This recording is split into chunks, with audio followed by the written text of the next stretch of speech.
ಹಾಕ್ತಲ್ಲ ಹಿಂದೂ ಸಮಾಜ, ಯಾಕೆ ಈಗ ಹಾಕ್ತಾ ಇದೆ ಅಂತೇಳಿ ಅಂತ. ಡಿಜೆ ಹಾಕ್ಬೇಡ್ರಿ, ಇದನ್ನೆಲ್ಲ ಸಮಾಜಕ್ಕೆ ತಿಳಿಸ್ತಾರೆ ಅಂತ ಹೇಳಿದ ವಿಶ್ವ ಹಿಂದೂ ಪರಿಷತ್ ಬಜರಂಗ ದಳದ ನಾಯಕರುಗಳಿಗೆ ನಿರ್ಬಂಧವನ್ನ ಹೇರ್ತೀರಾ? ಕಾರ್ಯಕರ್ತರಿಗೆ 107 ಕೇಸ್ ಹಾಕ್ತೀರಾ?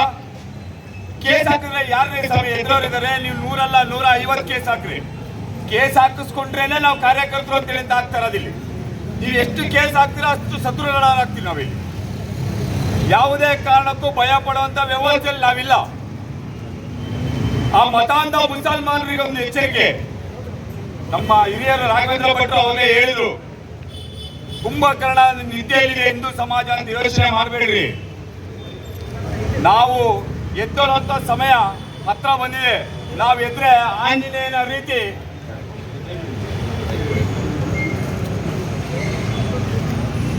ನಾವು ಹಿಂದೂ ಸಮಾಜ ಎದ್ರೆ ಆಂಜನೇಯನ ರೀತಿ ಇಡೀ ಲಂಕೆಯನ್ನು ಸುಟ್ಟಂತೆ ಇಡೀ ವ್ಯವಸ್ಥೆಯನ್ನೇ ಸುಟ್ಟಾಕುವಂತ ವ್ಯವಸ್ಥೆ ನಮ್ಮಲ್ಲೂ ಇದೆ.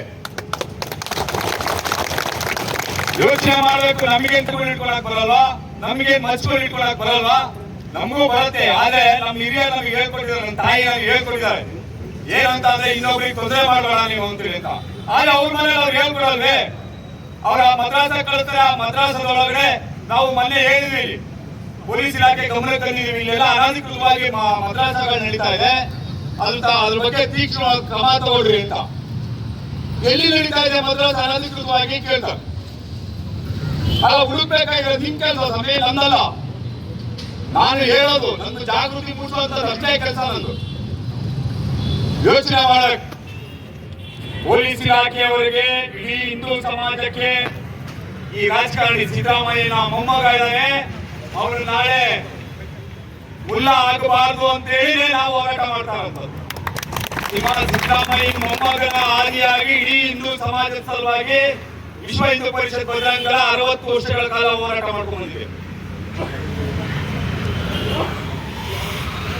ಕರ್ನಾಟಕದ ರಾಜ್ಯ ಸರ್ಕಾರ ಚಿತ್ರದುರ್ಗ ಜಿಲ್ಲೆಯಲ್ಲಿ ನಾವು ವಿಶ್ವ ಹಿಂದೂ ಪರಿಷತ್ ಬಜರಂಗ ದಳದ ವತಿಯಿಂದ ಸುಮಾರು 17 ವರ್ಷಗಳ ಕಾಲದಿಂದ ಹಿಂದೂ ಮಹಾಗಣಪತಿಯನ್ನು ಮಾಡ್ಕೊಂಡು ಬಂದಿದ್ದೀವಿ. ಆ ಹಿಂದೂ ಮಹಾಗಣಪತಿಗೆ ವಿಘ್ನವನ್ನ ತರಕ್ಕೆ ನೋಡ್ತಾ ಇದ್ದಾರೆ. ನಾವು ವಿಘ್ನ ವಿನಾಶಕನ ಭಕ್ತರು, ಯಾವುದೇ ಕಾರಣಕ್ಕೂ ನೀವು ಎಷ್ಟೇ ವಿಘ್ನ ಮಾಡಿದ್ರು ನಾವು ಮಾಡೋದನ್ನ ಮಾಡೇ ತೀರ್ತೀವಿ ಅಂತ.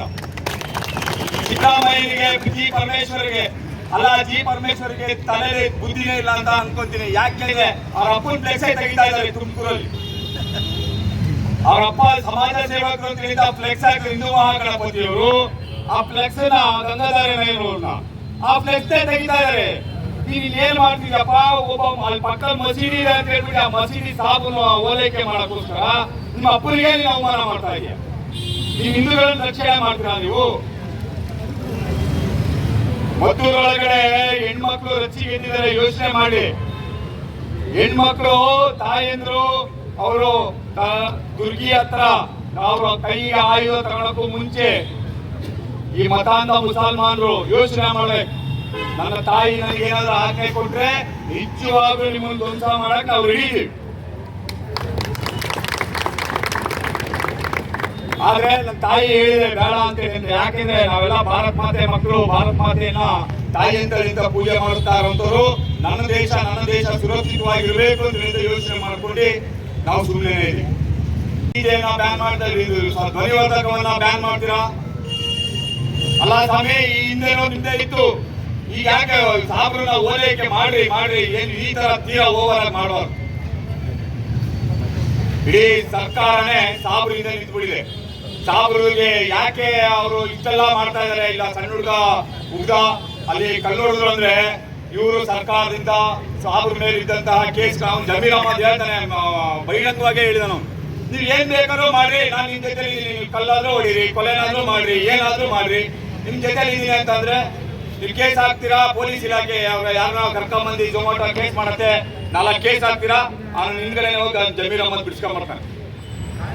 ಅವ್ರಂಗ್ ಮಾಡ್ತಾ ಇದ್ದಾನೆ ಅಂತ ಹೇಳಿದ್ರೆ ಇಲ್ಲಿರುವಂತಹ ಸಾಬ್ರು ಎಚ್ಚೆತ್ಕೊಂಡ್ರು ಅಂತ. ಎಲ್ಲೂ ಹೋಗಲ್ಲ, ನೀವೆಲ್ಲೂ ಹೋಗಲ್ಲ.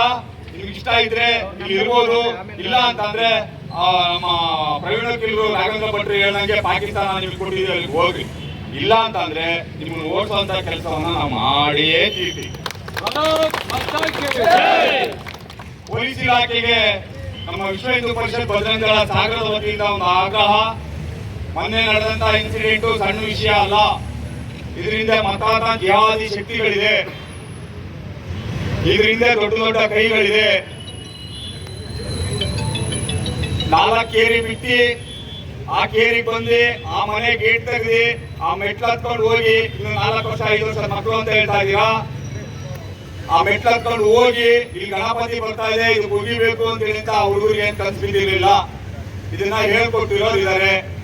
ಈ ಹೇಳ್ಕೊಟ್ಟಿರೋರು ಯಾರು ಅಂತ ಹೇಳಿ ಏನಾದ್ರು ಪೊಲೀಸ್ ಇಲಾಖೆ ಬಹಿರಂಗ ಮಾಡಿಲ್ಲ ಅಂತಂದ್ರೆ ಈ ವಿಷಯ ಇಟ್ಕೊಂಡು ಇಡೀ ರಾಜ್ಯಾದ್ಯಂತ ಮತ್ತೊಮ್ಮೆ ಹೋರಾಟ ಮಾಡಬೇಕಾಗತ್ತೆ ಅಂತ ಎಚ್ಚರಿಕೆ ಕೊಡ್ತಾ ನಾನು ಮಾಡ್ತೀನಿ.